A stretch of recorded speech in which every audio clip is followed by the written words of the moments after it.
coaches under pressure. What are some coaches that are under pressure in 2026 that have to get it done to keep their job? Starting off with number 6. We got 6 coaches here. Matt Rhule. Matt Rhule is a number 6 for me because the pressure level for him is only a 6.5 out of 10. Not the most pressure on Matt Rhule. Like, there's not like a have to get it done or else you're fired. I think there's a little less on Matt Rhule than these other 5 guys. So I'm putting a 6.5 out of 10 on the pressure level for Matt Rhule. And like I said, Matt Rhule's at Nebraska. He's entering year 4 in Lincoln. We haven't really seen him do it and haven't seen him get to the expectation that we all thought he was going to meet. We all thought that by now Nebraska was going to be a top 25 team, be a Big Ten contender, not win it, but be a contender. We haven't seen that yet. We haven't seen that. We've seen, a bunch of average, below average seasons. We've seen Dylan Riola era go in and out. We now have Anthony Calandria there. So there's all these different questions. I personally think that this is going to be a good year. But again, I think there's a little bit of pressure on Matt Rhule. Nebraska fans expect more than just bowl eligibility. They're expecting to be a contender. It's time to start competing for the 9-10 win mark at Nebraska. It's not just, hey, we're going to try to hit 6 or 7 wins. You're going to go for 9 or 10 wins at Nebraska. That's what Nebraska should be. We have to see some real results at Nebraska. We don't really see it yet. So what's at stake for me is a disappointing season wouldn't immediately fire him, but it would definitely put him on the hot seat. Like 6-6, 7-5, that would really call into question Matt Rhule's leadership at Nebraska, Matt Rhule's future at Nebraska. So we don't want 6-6. We don't want 7-5. We need 8 or more wins to be okay with Matt Rhule. If we can get to 9 wins, I'd be very happy. But we need a solid year from Matt Rhule. Number 5. Number 5 is Bill Belichick. Bill Belichick at North Carolina. It's still weird to talk about him in college football, but that's where we're at. Him at North Carolina, the pressure rating for me is a 7 out of 10. A little higher than Matt Rhule. You could make an argument for it being higher, I just think because he's so new. But, the biggest coaching hire for North Carolina, I guess the most questioned coaching hire that we've seen in college football, the most hire where it's like this could really work out or this could really not work out. Like, we don't know. Turns out it's not really working out how we wanted it to. Every game will be under a microscope for North Carolina this year because of Bill Belichick, and we need to see some results is what I'm saying. We need to see some results at North Carolina because it's been a lot of stale. There's been a lot of questions around who's really leading the program, and that's not a thing I want to get into right now. But the expectations have kind of skyrocketed the moment he arrived at North Carolina, and they went from, hey, we're going to try to be an ACC contender to now, hey, we got to be a national team. We got to be a top 25 team. Expectations have gone up, but you're North Carolina. You're Bill Belichick. You're the greatest NFL coach of all time. Like, we should expect more from you. Now, again, we've seen Nick Saban go to the NFL, and that didn't work out. Maybe Bill Belichick in college is just not going to work out. We're going to find out this season. Nobody expects a national championship at North Carolina. No one really expects that. No one expects you to immediately win the ACC, but we expect, 8 wins, 9 wins. So if we can get there, we're okay. But if we don't get there, there's going to be a lot of questions around Bill Belichick at North Carolina. Next coach, number 4, Shane Beamer at South Carolina. Shane Beamer is pressure level at an 8 out of 10. It's a lot higher than the other 2 I said. Because he's at South Carolina, a place where they've had a lot of talent. We've seen the Lenore Sellers last few years. We've seen him with Nick Harbor, with Dylan Stewart, all these top-tier athletes at South Carolina, which isn't known to be like South Carolina's not known to have a bunch of athletes, but we've seen the Spencer Rattler era. We've seen them go 9-3 and just miss out on the college football playoff. When we follow that up, though, with a 4-win season or whatever they had last year. So what I'm saying is, can we get back to being a contender? Can we get back to maybe pushing some teams in the SEC? Being the team on the calendar where you have to look at your schedule and plan around playing South Carolina. It's not a team you look at them and say, okay, when are we playing them? Where are we playing them? And then we'll just show up and beat them. You need to be the team where teams think about. Say that's gonna be a tough game. You need to be in the conversation when people look at Florida, LSU, maybe not LSU, but people look at Florida and say Florida's not the best team, but they're still a team we cannot mess around with. That's how you need to look at South Carolina. South Carolina needs to be a team where you look at them and say that's a 9-win team easy. So that's what we need from South Carolina. And the expectations continue to rise each year at South Carolina. And Shane Beamer has the ability. I know he's a good coach. I love Shane Beamer as a coach, and I would love for him to be at South Carolina for years to come. I really do think he's a great coach, but we haven't seen it. And when you haven't seen results, it's similar to Matt Rhule at Nebraska. When you haven't seen results, it's tough to keep you there, especially when you've been there for many, many years. Now, the recruiting, has improved, but the wins have to follow it. We have to see some results at South Carolina. They've shown flashes. We don't have any consistency. It's up and down, man. It is from 9 wins to 4 wins to 7 wins to 5 wins. It is no consistency. It's no consistency, and we need some consistency there.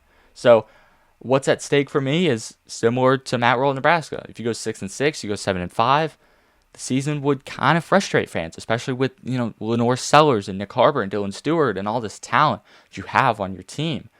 A 9-win season could completely change the conversation. Because you'd be a top 25 team, you'd be a top 20 team most likely. That would change the conversation if you can pull off 9 wins. All right, so that's Shane Beamer. Number 3 is Luke Fickell at Wisconsin. This was one that was pretty easy. The next 3 are pretty relatively easy to put on this list.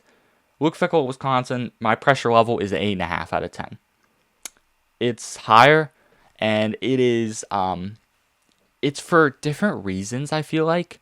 He went to Nebraska, and it's not a consistency thing. It's not like he's had some good years. He hasn't had any good years. Luke Fickell's entering another critical season after failing to meet expectations yet again. It's not a consistency thing. It's failing expectations every single year, year after year. We haven't had we haven't met expectations one time in Wisconsin under Luke Fickell. When he came to Wisconsin from Cincinnati, and he kind of changed the way they did things. He was like, okay, this is a run-first team. This is a run-first offense. He changed that. He changed it into more of an air raid, and I think that's part of the reason why Wisconsin isn't, getting to the expectations that are set on the team and set on the program. He's not fulfilling them because of, I feel like to me, it feels like it's a change of change of the way you do things. This is something that Dabo is trying to avoid for different reasons. It's the portal, but it's the same thing. Dabo is at Clemson, and he's saying, I don't want to use the portal because I want to continue to do what is dominated at Clemson. Well, Luke Fickell looked at Wisconsin and said, we've always been a run-first program. We're going to make it an air raid program. Well, it didn't work out. So that's why you're on the list of coaches under pressure in 2026. That's why you're number 3 on the list, because it did not work out.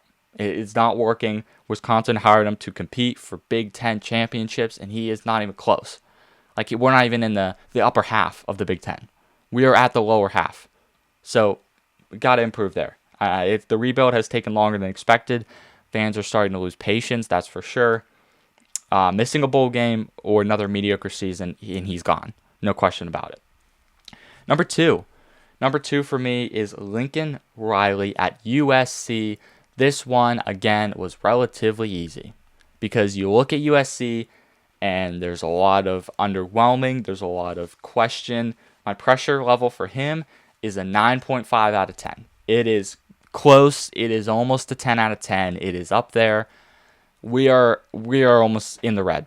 We are in the very dark orange, light red in terms of the pressure meter in Los Angeles. It is not good. Or in Southern Cal, not Los Angeles, in Southern Cal. It is not good. It's not good, and we need to see some results at USC. And when I say results, he's gone 9-4, 9-3 last year, whatever. He had a good year last year, but not good enough. So for me, it's pretty simple with Lincoln Riley. It's very relatively simple. Make the playoff. Make the playoff and you save your job. He's hired to win national championships there, and he have failed to make a 12-team playoff. So that's what I'm saying. Just make the playoff.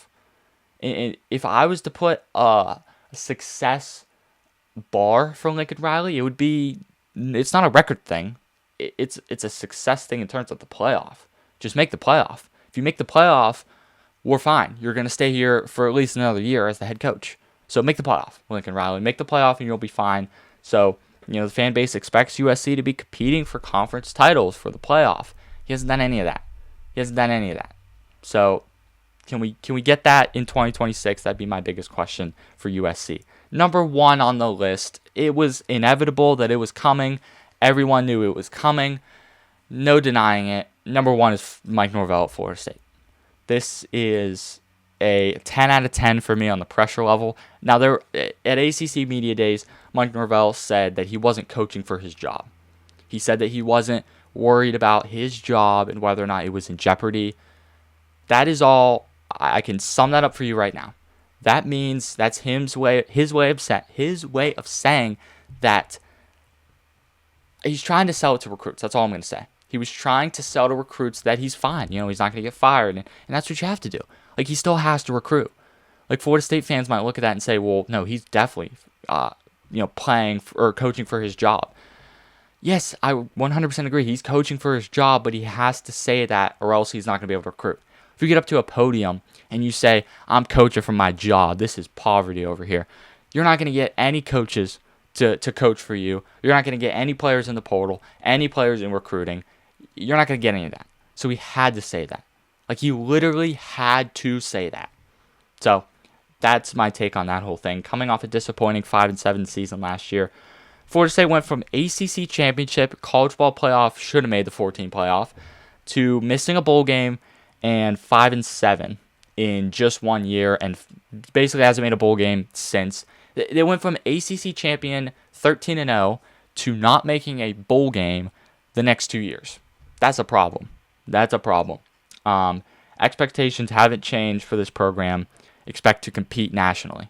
That's the only change. Is Mike Norvell built this, and that's all credit to Mike Norvell. He built Florida State back up after Jimbo Fisher and the Willie Taggart era. He built them back up to being a national championship contender, and we got there. We had the nice 10-win season, then we had the 13-0 season, and then we went to 2 wins. So that's why he built that up. He built the expectation up, and when you don't meet your own expectation, you're gonna get fired. So an 8 or 9 win season would go a long way to restoring the confidence. But I think if you really want to stay and not be on the hot seat, you got to get 10 wins. You got to get 9 or 10 wins. 8 wins is teetering on the yes and no. 7 wins, no. 6 wins, no. And anything lower than 7 and lower, you're probably going to get fired, in my opinion. So if you can get 8 or higher, you might save yourself another year. So Mike Norvell is number 1 on the head coaches under the most pressure in 2026. Let me know in the comments if you agreed or disagreed with that below.